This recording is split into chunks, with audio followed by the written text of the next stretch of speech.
Hello, good morning everyone. Welcome to our workshop for our first day hack. In this workshop, we will have Faz to talk about the Jumpstart on AWS.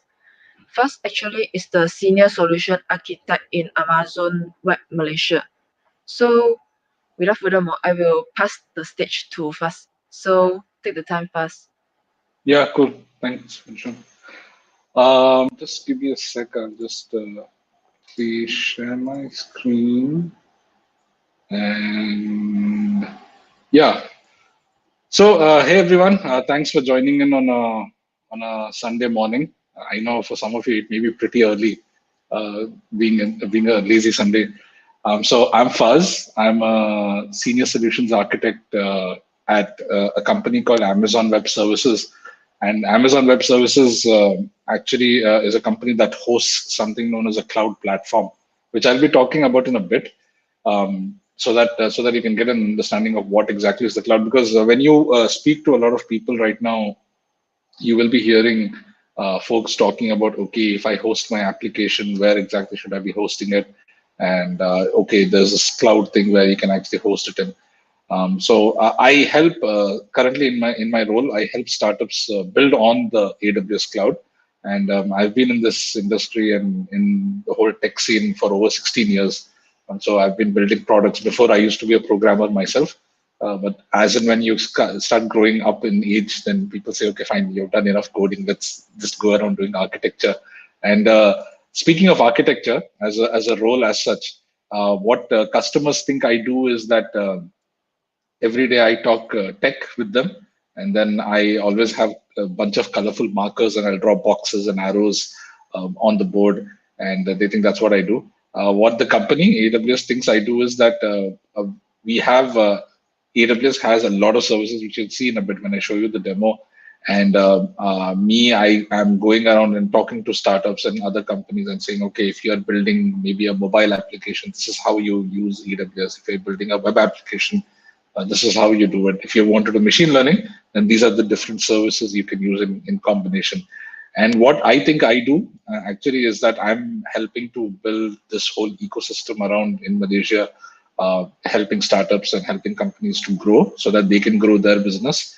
And hopefully, if you've heard of the term unicorn, so I'm always on the lookout for the next unicorn in Malaysia. So hope something of a unicorn does come out from the hackathon over here. So I'll quickly jump through the agenda. I'll be sharing the slide deck later because this slide deck is very comprehensive. There's also a there's a series of talks I have done from July till October, which actually covers more of these in depth. So I will not go through all of this because we'll be here the whole day if I do this. What I'll be doing is I'll be cherry picking some of these slides just as a primer, because I'm not sure I'm not sure what's the level currently. Some of you I can see from the chat that we are all some of you are already doing coding and doing some other things. Some of you may be just beginners in all of this. So just to keep it simple for everyone, I'll be covering the basics of infrastructure, of compute as such, what is storage, networking, databases, and then just jump into the cloud. And on how to use the AWS cloud, I'll show you a couple of demos because for the hackathon, you don't actually need this. So you can, but this is useful information, especially if you're looking at getting into computer science later, if you're getting into maybe trying to build your own applications and mobile apps also in the future. So it's always good to know that there is another option already there for you. So we'll jump right in, no need for extra formalities over here, and we'll just get into what a server is. So a lot of you will be having computers and laptops at home. I got my first computer, I believe my dad bought it in the early 90s. I think it was 90 or 91 or something. He bought one of those 286 processors, which he wanted to use for some accounting software, CRT screen, the hacker screen, which everyone is familiar with right now. So a black screen with green, this one on the CRT. People used to use that for actual business applications. And when those computers used to come out, you would have very basic stuff with it, right? You would have actually these three things as part of any CPU or any computer from those days.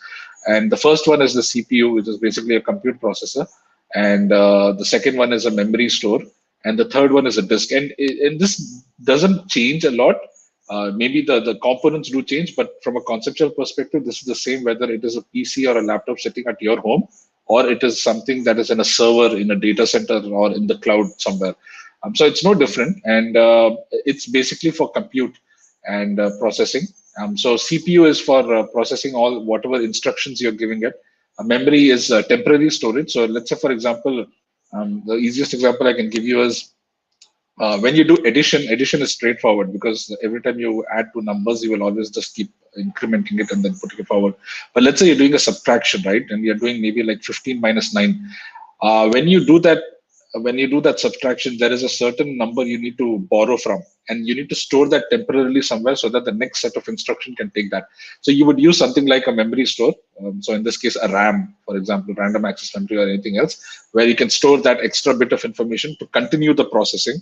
And then once that step of instruction comes in, it will pick it up from the RAM and then continue processing. And then whatever final result, it will either display it on the screen or store it in a disk, right? The disk is basically where you will permanently store something so that you can retrieve it later. Maybe it could be an hour later, it could be even a couple of days later.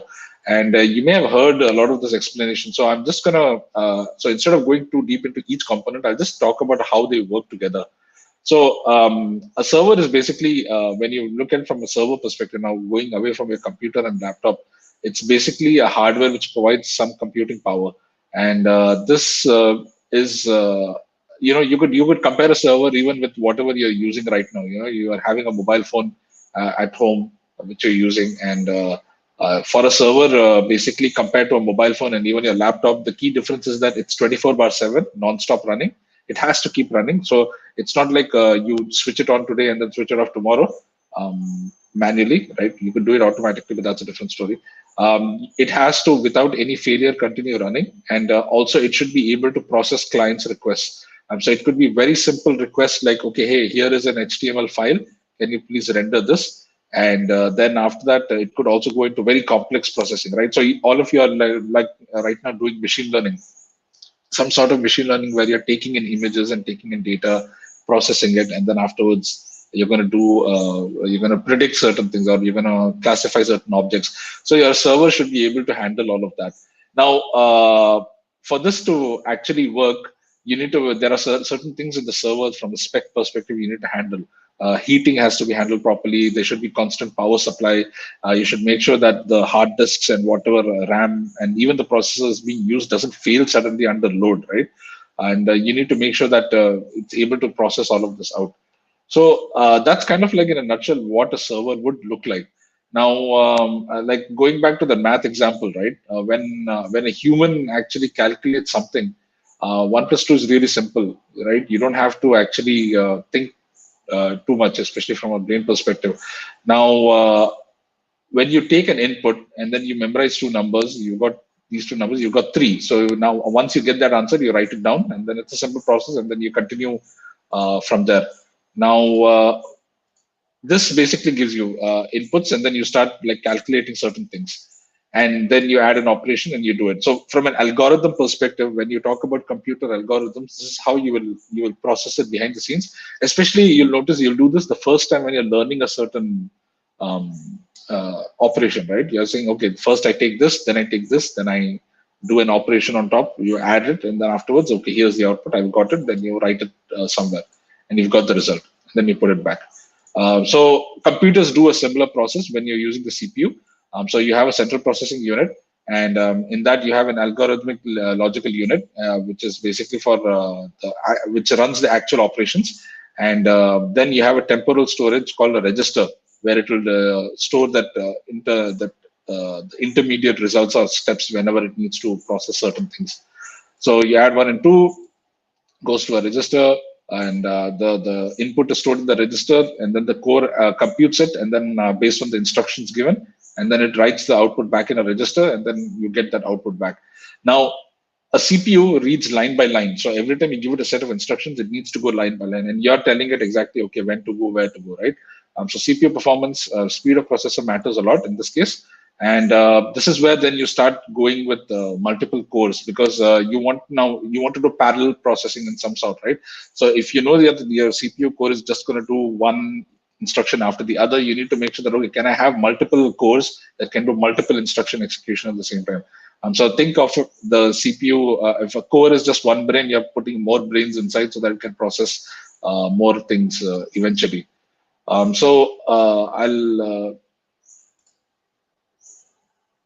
I'll quickly jump into the memory part. So a memory basically, like we showed over there, you can store program execution, so it's volatile. So you have RAM, and then you also have disk where you can actually store the actual operation. And usually what you'll notice is a RAM is always faster than a hard disk, because in a RAM, it's closer to the CPU, and you can immediately just fetch the instructions quickly. But with a disk, you'll always have an input-output operation, a pipe, as we call it. And that input output pipe depends on a lot of factors. It depends on the medium of the hard disk. It depends on other things which you can use. Even what's the interface between the disk. So if many of you, okay, right now you may be using USB hard disks, maybe a flash disk, for example, on USB, or maybe even a hard disk which uses a USB or a USB-C interface. And you'll notice with every type of interface you use, whether USB, USB-C, the speed differs, right? Because the interface of the port also matters. That's one. The second thing is the disk type also matters. So every year we are getting new SSDs, a new flash memory that is becoming faster than the previous one, right? Before it used to be 200 megabits per second. Now it's like 1000 megabits per second and more. And if you've seen the latest Apple releases also, that they're talking about more faster disk reads and writes. So you have all of this as part of the whole memory. And when you actually execute a program, the way it works is you load the program from the disk, and then so let's say you have a Chrome browser, or you have maybe a messenger kind of an application that loads it from the disk, and then it loads it into the RAM first, so that it's closer to the CPU, and then the CPU starts running the instructions so that that application keeps running. In this case. And over the years, this kind of storage has changed, right? So in my time, when I was there, these bigger disks used to be the norm. That's when my dad actually bought the first computer. And then when I started using the computers myself, until early 2000, it used to be these 1.44 inch, 1.44 MB floppy disks. And then the CDs came and the DVDs came. And now, I mean, who burns CDs and DVDs, right? And flash disks in general are still there. I mean, you have this already for many years. And this is still continuing to be a norm in many places. Maybe right now, all of you are, if you're copying programs to one another, instead of uploading it to maybe an online cloud drive and then sharing the link to others, you're just sharing it over USB because it's faster. Physically, if you're near to someone, you can do it. But right now, during CMCO and all, you would have noticed if you want to share certain files, the only way you can do it is by uploading it to the cloud, or to a certain service. And there are multiple services you could use, from Dropbox all the way to OneDrive, Google Drive, and even iCloud. So all of these services are backed by server grade, data center grade disks, and these are what the disks will look like. You'll have this array of disks sitting across, and all are, it's just have it crunching, all the data is being stored inside and then retrieving in all higher, faster rates. And you'll be having like lines of these things inside. If you ever get a chance to go to a data center, I would suggest do go. It's a pretty interesting sight to behold, to just understand, okay, this is how all my data is going in and out, in terms of the different in terms of how the workloads are being handled. So high level, you have two kinds of disks. Usually you'll see hard disks and then SSDs, and you'll see the hard disk is actually usually more cheaper. They're slower, they're noisier also, but then because they're cheaper, because of the disk, right? They're using magnetic circular disks, and you have a head that is always running, and that once you actually find out which file you need to fetch, it has a certain address location. The head will search for that certain sector on the circular disk, and then afterwards fetch the data out. In SSD, it's different. It's all electronic based. So it's flash memory. Basically, it's able to use electrical signals and then store all of that in the chip, and then afterwards read and write the data faster because it's electric and there are no moving parts as such. So that's how you would gauge between hard disks and SSDs, right? So in a nutshell, this is what a server is looking like. Now, when it comes to actually your server as such, all of this makes sense, but storage becomes a bigger part, especially now in today's world. We have a lot of us are generating data every day, right? So from images that you're taking on your phones, right? Every day you're taking photos of things, maybe taking selfies and all these other things. And then on the other end, you're also generating a lot of data from applications. Like for example, there was a time before when we would write banking applications, and those apps would just generate smaller files for creating a debit and a credit in a bank. But now in today's world, you're having banks also creating big files so that it can do more transactions and more processing. So like that, storage becomes a key thing in this case. When you talk about storage, it's usually a place you are trying to store and retrieve things from. And by storage, you are meaning that it's gonna be there for some time, and it's not going to move around a lot, right? So in IT, you're basically looking at different ways of storages. Like I showed a bit earlier, if anyone has seen this before on the left side, this is basically a punch card. IBM had released this in the early I believe in the 1930s, 1940s, where you would actually put instructions on a punch card, and then afterwards you would have an operator who would go and put that into a mainframe machine, and it would read the instructions and then spit out an output. So your storage medium for the program is actually a punch card in those days, and then over the years now that's changed, and then you have all these different kinds of storage devices. And basically, I mean, the purpose of storage is to store data, any kind of data, whether it's files, images, audio, and video. And one of the key things you'll see is that from a metrics perspective, you have different when you choose storages, the kind of criteria, there are different metrics you use, and this becomes more important when you're actually looking at hosting your application on a certain platform in the future, when you're using a cloud or something like that. So you would have the cache, and you would have primary storage, secondary storage in terms of usage. And when you're accessing the data, how you access the data would change based on how it's being stored. So whether it's a file storage, a block storage, or object storage, I'll jump a bit into this. How the storage is connected, if any of you are familiar, or if you have your parents or anybody else who's been running offices of their own, you can go and ask them about, okay, hey, you know what, when you want to store files locally, how do you do it? Usually they will have a NAS of some sort sitting over there, a network access storage, where it is just sitting within the office, and then you have all these multiple disks slotted inside, and then everyone can just access the file share as a local drive in their machine. And that's been there for many years. I mean, ever since I joined the industry, it's been the norm. But now it's changed, because especially with the cloud and network becoming cheaper, you can actually just ship off your data onto the cloud versus actually storing it locally on the network. Then from a storage backup perspective, some companies will require a backup as a compliance. They may, like banks, for example, will say, okay, all the data that we have generated today needs to be backed up, and it needs to be on a physical hardware. So they will use something known as tapes, and VTL is another type of library for tapes. So they would back up the tapes, and then keep the tapes along with them, and maybe they'll have a certain period that for the next, this data needs to be stored on tapes for the next maybe 6 months, for example. So they'll have a separate storage area just for that. And this is what you would look at from a metric perspective for storage. You're looking at input output per second. And this is how much output. So remember before this, I showed about storage, where you have a pipe, you have a disk that is being connected then directly to your CPU, RAM, and your compute, basically your motherboard. And that pipe, your IOPS basically is what is going to decide how much data you're going to be able to push through in and out, right? From a input output perspective. And your throughput, which we use usually, especially in a cloud parlance, is basically a formula where you take a block size, and then you multiply it by the IOPS. And then you also have latency, right? How much time does it take for the disk to respond and get back the data in this case? So this, in a nutshell, is what you would look at from a metrics perspective. You would have seen terms like RAM and ROM being thrown around a lot. It's been there for many years, especially when you buy the CPUs, for example, a motherboard. CPU will have an instruction set which will usually be stored in a read-only memory, which is basically a ROM. And this is also changed now in meaning, because now even firmwares for chips can also change, right? You can also update the firmware for a chip. So in our day, once you buy a chip, it's done. I mean, that's all you can get until you upgrade to the next one. With RAM, basically it's like volatile memory, and you can change the instructions. And usually the RAM will persist the data until power is available. So once you switch off the machine or you restart the machine, then the data within the RAM just disappears.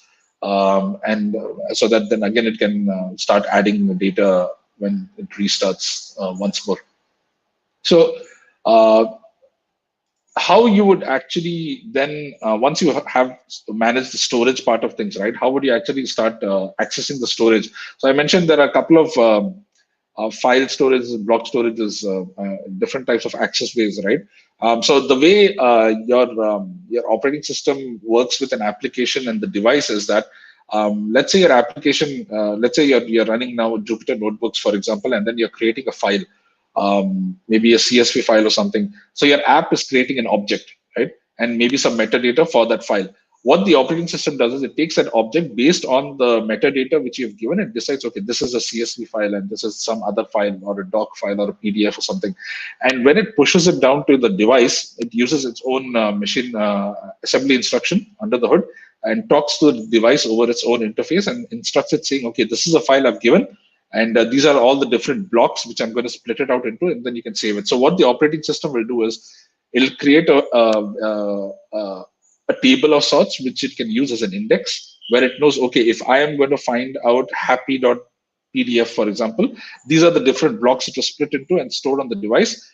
So I will then pick that out and then read it. And usually that index also will be stored on the device. So usually you'll notice when you take out a hard disk and then you plug it into another CPU, it's still able to read the contents of the disk. So basically the index is also sitting on the actual device itself. And the key thing over here is that there are three different kinds of storages you'll always come across, especially more so when you start looking at building more applications. So you have block storage, and then you have file storage, and then object storage. So block storage is basically it's raw storage. It could be any kind of data. It doesn't matter from that angle. And this is usually in storage arrays or in the network storage area networks. File storage is basically where you're actually having files, so which is business files, Word documents, and other things, which you can then store. And these data blocks are managed by a file serving system. Your NAS, for example, or if you're using Windows File Server, they will have an application running which understands what are the different data blocks already, and then takes that across and then builds the file again. So it understands that part versus a block storage where everything is just organized as unrelated blocks. And you need the operating system or something else to decide, okay, what exactly am I reading back? Object storage is basically like, it's a newer kind. It's been there for a couple of years, especially with the cloud, it's become popular, where you store your data and the metadata in a virtual container. And by virtual, it means that it creates a logical construct of sorts where it then stores, okay, this is all the data and the metadata inside. And the way you access that data is that you have an API, so an application programmable interface where you can then do HTTP calls or maybe some other protocol call, and then give it certain commands, and then it gives out certain things. So a little bit different from a block storage, because this means that you have some smarts in the virtual container for the data. And it allows you to have more flexibility on the object itself. And basically the storage can then move the objects around with certain operations as such. So the slides actually have more stuff on storages and even on CPU and even networking. I'll just skip most of this so that you can cover this later. The slides will be anyway shared. I'll quickly jump into what a network is. So we've seen the compute part of things, we've seen the RAM, and then you've seen the storage. Now, in the old days, when you had a machine of your own, it used to work in isolation, right? So it will be a silo. Internet as such, in my time when I was born, it never existed, at least publicly. I got my first internet connection, I believe, in 96, I think, 95, 96. And it was a dial-up modem. Only thing you could do is you could connect and then open up the old browsers at that time, which is Netscape, and IE came a bit later, and just open up a web page. Oh, okay, this is what a web page looks like. So that's when our first taste of networks came in. But you would have office networks still before that, but ideally it wouldn't matter a lot, because you're just maybe sending files across here and there and sharing it. And networks used to be expensive because powering a network and then having a certain bandwidth on the network used to be a constraint in the old days. But that's basically changed right now, right? So nowadays you have all of these multiple devices all interconnected, in some form, and each device is now sending files. So at your home itself, you may be having a PC or a laptop that is wirelessly transferring a file to a printer, and that's using a router, for example. Then maybe you're using the cloud, and then you're downloading a file or a presentation onto your mobile device, and then afterwards you have one computer that's sending an email to another computer. And all of this is basically, I mean, at a local network, you would have it as a switch or a router. You would have a Wi-Fi router also for any mobile or wireless device. And usually what happens is that you would have these machines talking to each other, and they will have their own set of language, right, between themselves. And you basically come up across this, and you're not able to understand, okay, what exactly is being passed across. So this is where you need to decide, okay, what is a common language I can use between these computers, so that when I create some data at one end, I can transfer it to the other side. So this is what you call as a protocol. And a protocol is basically an established set of rules that determine how data is transferred between different devices in the same network. So you have different types of networks. This is basically how a data center would look like. You'll have a lot of routers and then switches and then cables going all throughout. Believe me, this is a very neat data center. If you've ever, whenever you go into a data center later, usually you'll see it's neat. But when you're working in one, there's a very high chance that this is just one. This will actually look like this once in maybe 3-4 days, and the rest of the days there will always be some cables lying around here and there, and it may look worse. There's another picture I have from an old day, which I usually share, but yeah, that's how a data center would look like. So you would actually have this kind of a router, which is then sitting inside, or a switch that is able to connect all these devices together. And when you do that locally within a network, maybe it's your own office or your own house, you are basically creating something known as a LAN. And when you take this LAN and then you have multiple networks like this, you would actually then create something known as a gateway or a router in between this to create. Oh yeah, it's a repeater. Sorry. So to create multiple networks, you would connect all of these together through a router or a gateway of sorts, and then that gateway would have a connection back to the internet. So you would have multiple office floors having their own set of networks, but then they're all connected through one gateway of sorts. Now, this is basically how you would take this. But what's larger than this, right? A larger network is basically what we're using right now, the internet, right? And this is actually not the actual picture of the internet. This is actually the Amazon global network. And the Amazon global network, because we have a lot of data centers, we have a lot of regions, as we call them, they're all interconnected with our own network. So we have our own backbone. And this is what a large network would look like, right? This is way beyond a wide area network, a WAN also. And this is basically all 100% Amazon controlled resources. And you have data flowing 24/7, right? You know, you've got like terabytes and terabytes of data going through per second onto the network. And that's how, and the way we operate this is a bit different, because we are operating it without any impact. So you'll be seeing that there is news coming in, sometimes the submarine cable getting cut and all. And as much as possible, we try to avoid that by having redundancy, by creating more backups of lines. And there is a lot of redundant capacity internally, but still, you know, we slowdown does happen, especially when an ISP connection gets cut. And it's been in the news recently, especially during MCO, for that matter. So I'll just talk about two parts of from an application perspective. What are the two protocols you'll usually see when you actually put in the browser? And these things matter, especially when you're hosting applications in the cloud, because you want to make sure that your application is secure. So FTP is, if anyone has ever done any kind of website hosting and they've done it on a shared hosting site, you'll notice that FTP is a very common norm of just pushing files up to a server and then pulling it down. SMTP is what we use for email. I mean, by default, any mail server you use uses this protocol. Telnet is from the old days. It's still there right now. To connect to a certain host, you would actually just create locally or anywhere else. You do a ping and then try to connect it. So that's Telnet for you. SSH is also something you may be doing it as part of the hackathon, maybe not, where you create a secure shell between your local machine and a machine somewhere else. It could be on the network or online on the internet or on the cloud, and you use a key or some sort or a password where you're then creating that secure connection, and then you can then remotely log in over the terminal and then fire commands and then do other things, which I'll show you as part of how you can do that on AWS. So just quickly getting into HTTP, right? So this is a fundamental protocol used for transferring files on the World Wide Web, and it's been there since since you can remember it. I believe the first paper, the RFC paper, was written in 91, 92 by Roy Felding. I believe there's an RFC paper for this, a very interesting paper, simple and it's pretty thoughtful. A lot of the stuff written in that paper in the 90s is still available on HTTP. So it just goes to show how much thought was put in as part of building this up. Now with HTTP, what usually happens is a user, right, when you send your name or your details across to Amazon.com, that's what we receive over there. And with HTTP, the problem is, and you'll see this a lot in the conversations, is that you could have somebody in the middle, right, a man in the middle who's maybe looking at your network, maybe your local home network or something, and then is able to sniff packets and find out, okay, fine, this is basically John Doe and this is the account number this person is using to purchase something. So when you actually put HTTPS, so it's basically HTTP, secure HTTP.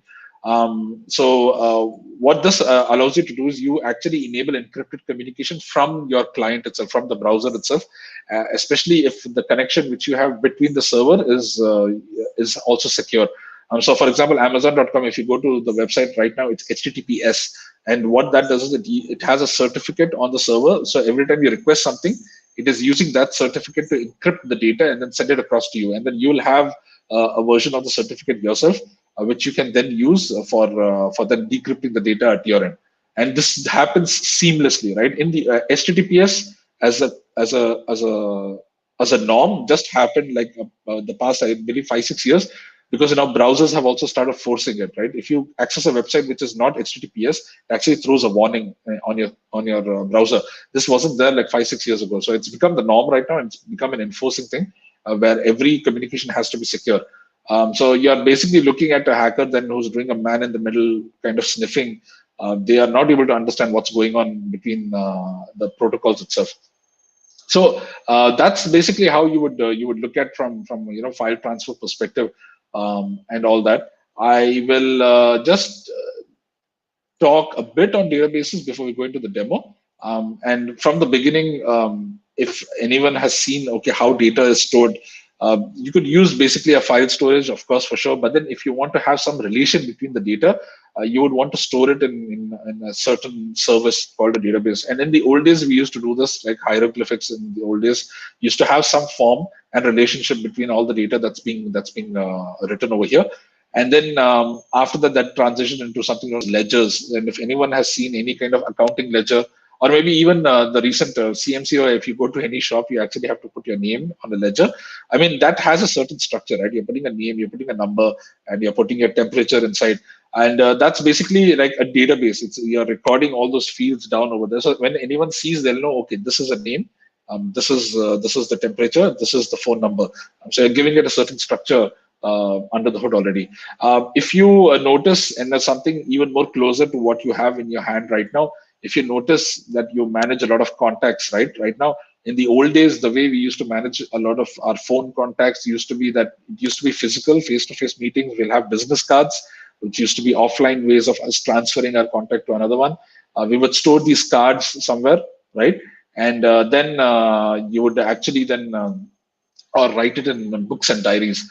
And now that's changed right now, because now you can actually use just your mobile phone and contacts, and everything is just there. So that's a database on your phone where you're having all your phone contacts being stored. So the key thing to understand between like all the storage part of things and what we saw earlier in database is that you will have data as such, right, sitting anywhere. But when you categorize the data, create some relationships between them, then that data becomes information. And you're having data as individual facts, right? And they're all unorganized. So it could be like family, friend, contact details, school, college. And when you process that data and then store it in a certain format, then it becomes information, because then you can ask the service. You can say, okay, when was the last time I met my friend, right? So you can say, okay, the last time you met your friend X was, then it would fire something known as a query or a command of some sort behind the scenes. It will fetch that data based on that condition which you've given. And you do this every day, right? You're using Google search a lot. Google search is basically like searching through a lot of search results, which is also in a database, although it's a different form of a database behind the scenes. So this is basically how you would start looking at what a database is, right? Think of information and think of all the data that's being put into that, and it's an organized collection. It's logically related data, and you have all this database, the software that is designed to actually manage all the data that's coming in to store, and also to access the data from commands and from queries perspective. In a nutshell, that's kind of like how a database would look like. So you would have something like a database in the middle, right? So if you've heard of terms like Oracle, MySQL, and maybe Postgre, and if you've heard of NoSQL, for example, if you've not, then yeah, you'll definitely hear of it later in the future. You'll have all these different devices and then computers and services all talking to the same database in this case, and then they're able to fetch data, update data as and when needed in this case. And the kind of databases you'll see in the market, there are lots. You can just search for them, but I won't go too deep into that part at least. So you've seen compute now. You've seen the network part of things, the storage part of things, and the actual database. How does all of this come together into the cloud, right? And why do we also use something known as a cloud? So quickly, from an infrastructure perspective, you have infrastructure. When you talk about the term itself, it is composed of a lot of hardware. So you have servers, you have networking, and then you have cabinets and power and backup power and everything else that is also part of it. And this is basically how if you break it down, it will look like this. And when you go a bit further inside a server, this is what you would look at, right? You will have memory, storage, compute, all optimized for a server perspective and the hardware side of things. So you would have seen and heard of data centers, like I mentioned, on and off. It's basically a collection of computer systems, and it's a facility, right? A building facility. You'll have air conditioners, fire extinguishers, and all the other things. You'll have servers and storages. You'll have network under the hood. And these data centers are built to be space efficient so that you can squeeze in more compute within the same square kilometer or square meter or some sort, right? Depending on how big your data center is. So you want to be able to optimize for how much compute I can keep storing inside and still not overload the data center. So where the cloud comes into all of this is that this is basically you have all this on-premise data, right? But now it's available over the internet. So now me sitting over here in Malaysia, I'm able to access a data center in Singapore. I'm able to access all the services in Singapore without me moving away from my room itself, right? Similarly, if I want to let's say launch a website on in the US, maybe I want to launch a very specific website in the US. I don't have to go and open a certain permit, open a new company or something. I can just go through the console, which I'll show in a bit, and I can show, okay, this is where I can create a website, and then go into that region or into the US region, and then just create your server, download your applications, and then host it, and everyone's able to access it globally or within the US, depending on how you configure it. One of the key things of the cloud to understand over here is that they don't only give you compute, right? So you could ask me a question, okay, what's the difference between using AWS cloud and then maybe somewhere where you just host websites? The key thing is, apart from compute, where you can host a website, you're also looking at databases, you're looking at storage of files, where you can create multiple files. You're looking at applications which you can use. Think of all the applications you're using right now, right, on your phone. Whether it's a instant messenger, whether it's for file storage, all of them are using a data center in the cloud where they're able to then push all the data in, and you are able to pull it out through APIs, right? Your application is just calling a certain REST API, and all of that is doable only if they build something like a cloud, because they are able to create, on demand. They can create resources. To give you an example. If any of you have actually gone over an e-commerce sale, right, or especially during the festive season, any e-commerce site you go to, right, each one of them needs to plan for capacity beforehand itself, right? They need to say, okay, fine, this year we're going to get 1 million users, and because 1 million users are going to come in, we need to make sure that we have 10,000 servers, for example, or maybe 100,000 servers available, and they need to plan that out beforehand itself. What the cloud enables you to do is, you can put in maybe like even 300,000 servers, 400,000 servers, and you don't have to own it, right? The first thing is, if I'm, let's say, if I'm a seller and I am running my own e-commerce platform, uh, in a traditional point of view, I'll have to buy all those 100,000 servers just for that one day. And once that sale is over, I don't need 100,000 servers. Maybe I just need like 1,000 servers. So what am I going to do with the 99,000 servers which I've just bought, right? Instead, with the cloud, what happens is you have a provider that is owning all of this, and then they're giving it out to you, and they're telling you that anytime you need to scale up, it is just you can do it automatically, or you can go into the button and go into the console and just increase without giving asking us for permission and all. And basically, it enables you to do what we call as a pay-as-you-go model. So the idea is that if I'm using one server today, I just pay for one server. If I'm using 100,000 servers, I pay for 100,000 servers just for that day, and then I bring it back down again. And that it's that elasticity that enables you to then build businesses or build applications that are able to scale up and down, right? As and when the demand goes up and down. So with Amazon, you would have noticed. Amazon being an e-commerce seller, you have Black Friday is a big sale which happens in America every year, and it's not even an America phenomenon. Basically, globally, everyone comes to Amazon.com and buys stuff. So with Amazon.com, they always want to make sure that they're able to have enough capacity available so that they can use it for Black Friday, and this is how the kind of scalability and elasticity will come in. So Amazon is basically the main company, and then AWS is a unit under that. Amazon uses some part of AWS already, and that's also something that Amazon itself is moving towards, to use more of the AWS infrastructure versus its own infrastructure, so that AWS has its own ways of managing compute and storage. This, in a nutshell, is what the cloud is all about. What I'll do quickly is I'll just go into my uh, console over here, and I'll just walk you through what the AWS console is. So there is a link in the slide that talks about how to create an AWS account. With an AWS account, you need to actually provide a credit card or a debit card, a valid one, so that you don't get charged initially. You just get charged a 10-cent fee to verify whether you are the actual user, and then that gets credited back to you. And once you sign up, then you're not paying for anything because you're not using anything on the cloud. So you can just log in, and then you can start looking at the console. And when usually people come to the services side of things, they get very overwhelmed because there's a lot of services in this. And it's true, because from a cloud platform perspective, customers usually will always be asking for more and more services they want to use, right? So we have like different categories. We have compute. Like we spoke of compute, we spoke of storage. A lot of the network is inside compute over here. We have databases. Then we have other things like analytics and machine learning in this case, which you all are doing right now, not on AWS though. So you have all of these different services which you can just go in and then start using immediately based on where you are and which region. So in my case, just to keep it simple and just to show you the power of the cloud, I'm just gonna like spin up a very simple website on one of our services called Lightsail. So you can just search for Lightsail over here like this, and then you can click on it. I have it open already, so I'll just go with it. And what Lightsail allows you to do is, Lightsail gives you an option to create your create compute, right? So it creates something known as a virtual machine, which allows you to then host your applications inside. And it also gives you a lot of templates which you can use immediately from the get-go to start going.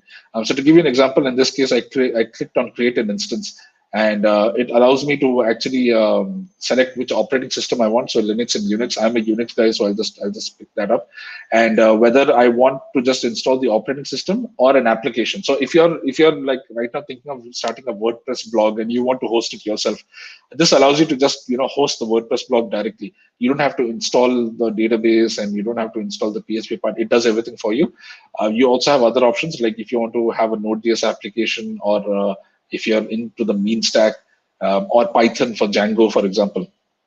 And recently we've added Ghost. So Ghost is a static, not fully static, but it's a blogging platform. It's become pretty popular because it's written in JavaScript and Node.js, and this is actually kind of a competitor of sorts to WordPress, but each has its own pros and cons. But then again, you get both the options. Then what you do is you can choose a plan, right? So now with the cloud, like I mentioned, it's pay per use. When you keep using it, you pay for it. What we found out was that certain users or certain customers, they just want to use. They're just saying, okay, you know what, I'm willing to pay $5 a month. Just give me everything, right? And what we did is we bundled everything out in this case. So price per month in this case, if you just take it like in this like first per month, second per month like this, you get multiple price options. And all of this has certain specs already available in that plan, right? So you get like 1 GB of memory, you get 40 GB of hard disk, you get 2 terabyte of transfer, which is basically network that goes in and out, basically out of AWS. So I'll just choose one of these. I'll just choose $10 because why not? And I'll just create a WordPress instance in this case. And what this will do is when I click on this, it's going to just create a WordPress server. It'll spin up a virtual machine. It will use Linux behind the scenes. It uses Linux under the hood. I believe it's using Ubuntu under the hood. Let me just see that again once more. Or it would use Amazon. It'll use Amazon Linux too in this case by default. And that will then also have WordPress as part of the script. It'll install that, and then afterwards it'll spin up the machine and then make it ready. So giving it a few minutes in this case, I'll just let's just go back over here. I'll create this. But in the meantime, what I'll do is I just wanted to show you a bit on what you could do from a machine learning perspective, just as a nice to say, because anyway we have to wait for that to work. So you have a couple of ways you can do machine learning on AWS. So one of the ways is similar to what you're doing already with Google Colabs. You can have Jupyter notebooks hosted in Amazon, but we also have APIs. So for example, let's say you don't want to build your own machine learning model, but you want to use whatever Amazon is having. So let's say, for example, you want to just host images. You want to just recognize, okay, does my image have a certain object? So you can build an application and then you can send an image to this service over an API, and then it will decide, it will find out, detect certain things, and then send it back to you. And then you can decide. So to give you an example, in this case, you have persons, and then you have vehicles and other things in this place. So maybe you're building a mobile application that detects a certain type of car, right? So you can detect, okay, are there cars on this road right now? Okay, yes, there are cars in this road. So you can just detect it based on a probability. You get a JSON object behind. And so this is basically what it will look like. And you get the confidence score, which you can then use in your application as such. So that's one. But beyond that, there are a lot of other things you can start looking at using it. So I'll quickly give you an example of what you can use in. So if you're ever used any financial application, right, for payments and other stuff, maybe some of you have not gone through that yet, but there is a service called eKYC, Electronic Know Your Customer, which is used for online apps to find out whether you are who you say you are. And the way they do usually right now is that they do a manual process where they will upload an IC, and then you will upload your selfie, right, with the selfie, with the IC, and then afterwards they'll have somebody manually behind the scenes deciding, okay, is this the person who is registering? But you could use a service like recognition, and then you can upload your IC over here, and then upload your photo, and then it'll check whether you are who you say you are, right? So this gives you a 100% use case because it's able to match in this series. So you have an IC card, and then you are able to find out whether you are the same person. The other option you can look at is especially OCR, right? Optical character recognition, where you're extracting data out. So let's say now you have this IC. Usually what you'll do is, okay, you send a photo of the IC, then they'll give you a form where you have to type in the IC details. What if you can actually just extract it from the image itself, right? So let's try that. And in this case, it's just an API. So you upload an image, and then once you upload the image, it's able to then extract all this data out. So you're able to get your IC number, it's able to get the name, and all the other details. I don't have an actual IC, so I can't use this. That's why I had to get Mr. Bean's IC. I don't know how he got a Malaysian IC, but anyway. Then there are other services also which you could use. PPE is something very recently we've added for masks. because of the current COVID situation and all. And we have customers who are using this also. Basically, it gives you an idea that with machine learning, you don't have to actually build your models always. You can also look at using your own app. So let's say you're building a mobile app right now and you want to do certain image detection. You can just immediately just go ahead and do that. Coming back over here, we already have a website now up and running immediately. And this now has given me this part. And I can connect using SSH, which I mentioned as one of the ways to do that. What I need right now is, as part of the setup, you've noticed that it has given me this, and it has given me, where is my networking?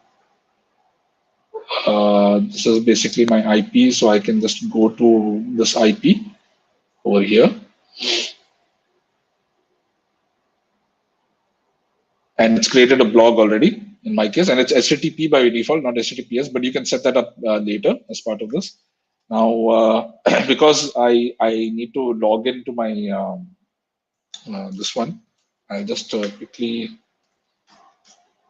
get my username and password from this and see if this works. So if you ever used a WordPress site, you'll notice that there is an admin page always over here, which you can just use. And I'll use the password that was created, and it says that it's incorrect. Default username and password is this one, and user is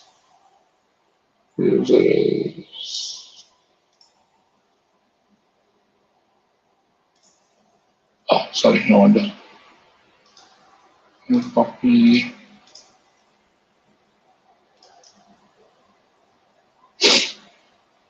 And this now gives me an option to go to my dashboard, and all I just do is I'll just do a quick edit over here,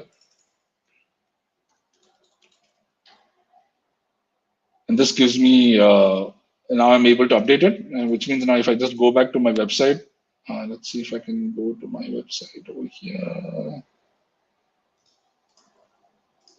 Yeah, and that's updated. So what this has done is this has also installed a database inside the server itself. So in this case, it's basically a server that is already sitting inside over here. It's basically a MySQL server. That's let me see if I can get access to it. Yeah, okay. Yeah, so there's a MySQL server running, and it has a password which I can use internally to just access. And now the WordPress blog is basically being hosted all the way from here into on an instance, and you're able to access it publicly, all within a few minutes, right? Within the same few minutes, you were able to see a demo.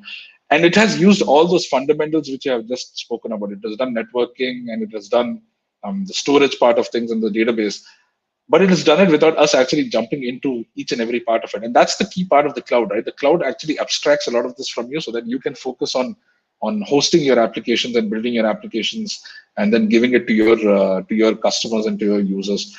So that's in a nutshell how you would want to get started. There is a lot of content available because like 1 hour is not enough. There are two things I wanted to talk about quickly because we're just ending, and I'll just see if there is any chat boxes. Okay, so there are 6 minutes. I'll just quickly show you what you can do next. And there's also some nifty. I have a nifty thing I want to show also after this. Let's see if I can quickly go back to my PowerPoint slides. Yeah. Right. So the whole idea with the cloud in the end, after you know all the basics and the fundamentals, is you want to go and build, right? So you want to get started. And one of the first things is how do I create and activate an AWS account? This slide, you'll get this. So you have the link. You can just click on it and follow the details if you need to. Then you have a lot of sample code and a lot of tutorials available where you can deploy different kinds of applications. You can build a modern web app.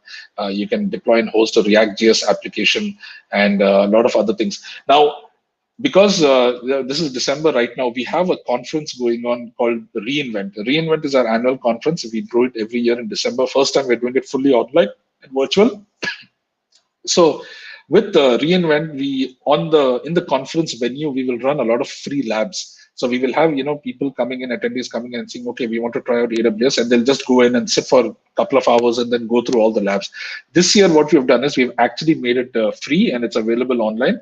And you can just sign up for it. You just need to provide it your username and password, and create an account, and then you can just start using it. So I'll be sharing this link later in on Discord anyway, so you can have a look over there.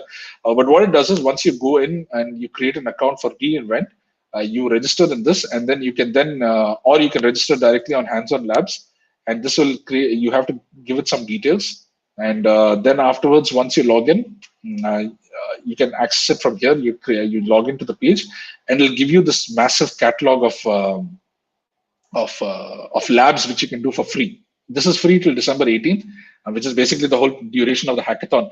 So I would suggest, if this is something you're really passionate about, or it's something you really want to look, you may have learned or heard of a bit of this.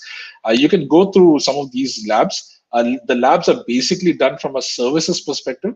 So if you want to just like at a highlight level, if you're just introductory to the cloud, you just want to understand basic stuff, storage, for example, you could do S3 databases, you can do Dynamo, and then Lambda, for example. And what happens is, when you click on these labs, you would actually just go into one of these labs directly over here.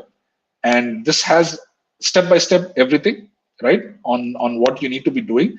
So there's a lot of content over here in terms of what the lab is about. And when you click on start, what it does is it creates a temporary AWS account behind the scenes, and you are able to then log into the account and then do the lab, right? And it's not time-based, unlike some other services, right? It's not actually time-based. So here, the only time is that you have 5 labs every 4 hours. That's all. But when you do the lab, if it takes like 2 hours, you can still do it. But ideally, each lab has a certain time mentioned over here in the beginning over here. If I show you, yeah. So it says, okay, approximately it'll take you 40 minutes. So you can just start the lab and then follow the instructions, and you'll be able to use the AWS account. So this is all without using a credit card. So I would suggest this is a really good opportunity for you to just dive into this and get used to the AWS cloud. For anyone who's on the call right now, whether you're a student or not, there's a lot of because a lot of this is free, which is usually paid. So this is available December 18th. I'll share the links on Discord later. But yeah, I mean, really good time to do that. So I'll stop my screen. I don't have anything else to share. I debated a bit on how exactly should I be doing this. Should I just jump into all the services and show you, or do a fundamentals kind of a thing? So I've done a bit of both. I'll share links to my sessions which I've done earlier. If you're interested in going through those, you can do it in your own free time. At least, but this gives you an idea of the whole thing about the cloud and the reasoning behind it, and how it's not. It doesn't take too much of work for you to just get started on the cloud, right? You can just immediately just start hosting applications. So yeah, I mean, so with that, thanks a lot. Thanks for tuning in today for this. I'll be available on the Discord channel anyway, so just ping me at Fuzz, and I'll be around. So if you ever need any advice or stuff on the cloud, yeah. All right. Thank you first for the sharing for the jumps work on AWS in this workshop. So let's look at the comment right here. So, all right. Oh, there are comments. Okay. Yeah. Okay. There's a lot of different offerings. What set of services should I start with? Okay. A good question, Kifar. Thanks. Okay. So if you want to get started with the AWS cloud and you want to build your own machine learning model, we have a platform called SageMaker that basically allows you to let's see if I can just get that quickly over here. Okay, I can share that later then. So SageMaker basically allows you to, it's a platform where you can create your own Jupyter notebooks, and then you can use the platform APIs to train the model. So one of the problems you have with training models is that you will have to get enough compute available so that you can train the model, and you have to make sure you can switch it off also, right? So what we do with SageMaker is that you can actually, from the API, from the code itself, so you can write your Jupyter, in the Jupyter notebook, write your Python code, and you can say, okay, I want to train the model.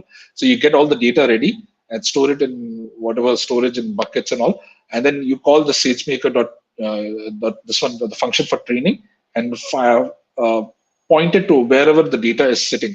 And what it does is then it'll, based on the specs you've given, it'll spin up the machines. It will then train the model. It'll then keep the model ready, and then it'll spin down. So you only pay for whatever you've trained. So that's one. The second thing is, once you finish that off, the next step is how do I host the model? So you have a couple of options over here. The model is basically stored in S3. So you can then take that model itself and then host it within your own virtual machine. Or you could use SageMaker. So SageMaker gives you this option where, again, through an API call, you can point to that model that is available, the output, and then say, okay, I want to host this. And then give it a spec again and say, okay, I want to host it on this machine. It'll spin up everything, give you an endpoint. So it creates an internal endpoint, which you can then use in your application internally. So if you're having your own web application or a EC2 instance, you can just host it in that. So that's how you would get started. I didn't want to talk too much about the services because I didn't want to overwhelm people. But there is a stack slide which I have. I can share that in Discord later. So if anyone's interested, you can see, okay, these are the different layers of the ML offerings in AWS. So you can have a look at that. All right. And there are another questions from Kefir also asking, can you share about your experience working with AWS? Oh, okay. So I mentioned in the beginning of the slides, I'm over 16 years in this industry, and I joined AWS August of 2019. So I've been here for over a year and a couple of months, and it's been an interesting journey because AWS is a different type of company of its own, right? So we always operate, even though we're a massive company, we operate like a startup internally.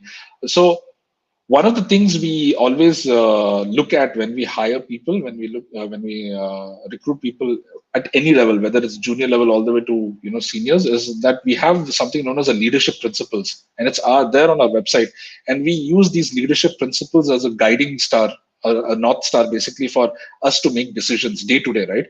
And it's not like those normal mission vision statements which you see across in companies where they just frame it one day and then put it on the wall, and everyone who's walking in the entrance and exiting reads it. We actually use it every day and practice it every day in our day to day jobs, and it helps us to actually make better decisions. So when we recruit people, which is why I'm talking about this and not about technical capabilities, when we recruit people, we are very particular about people who imbibe some of these leadership principles. Now, depending on where you are in your career, these principles, some of them you may have already started working on them, and maybe you haven't, right? So that depends on the kind of role also you're applying for. But one of the things you would want to start looking at is, I would always suggest to focus on two things, at least, is to have a bias for action and to deliver results. So these are two leadership principles. You can look it up online. And what they talk about is that you're always someone who's always gung-ho, right? You're always willing to go ahead and then do the work that is required, even if nobody else is doing it. And then when you do the work, you're ensuring that you're able to deliver a result, which is a positive outcome for us, for the customer, and for the user. But apart from these two, there's one key leadership principle that actually undermines everything we do in Amazon, and basically it's customer obsession.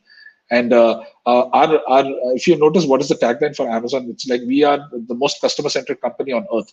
That's what we say about Amazon. So every service you see with Amazon is built from that vision, right? From working backwards from that vision.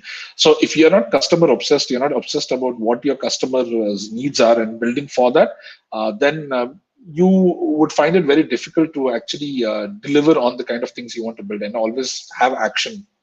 In terms of whatever work you're doing. Now, from a technical perspective, there are different forms, right? AWS as a company, so I work for Amazon Web Services. We look at different varying levels with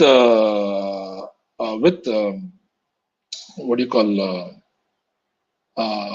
We have positions all the way from internships. Now we've just started in Malaysia, and then we have something known as associate solution architects, which are folks who have just graduated from college and uni in Malaysia, and we have some who have already been recruited, 2 years already continuously doing it, and we are intending to do that more. And what they are looking for in that case is that you need to have some technical chops. So, okay, basic programming skills is fine.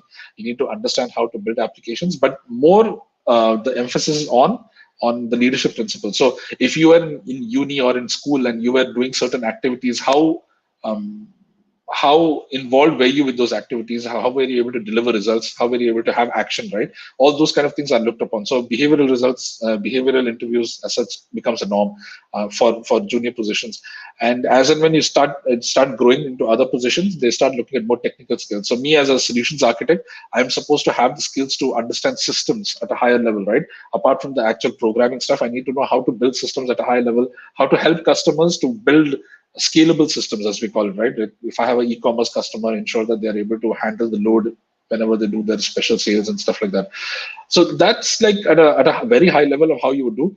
AWS is a very fast moving company.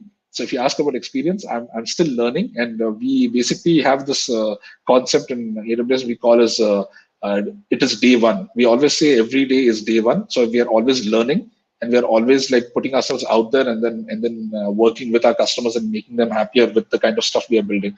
A pretty action oriented role to be in, I would say. If you are interested in learning more about the culture and other things, just hit me up on Discord, and I can definitely talk about it then. All right. Seems like there are not other questions here anymore. So if you have any questions about AWS, feel free to get touch with us in Discord. He's also one of the mentor for our first day hack. Yep. So thanks again to Faz, and bye everyone. Yep. Thanks.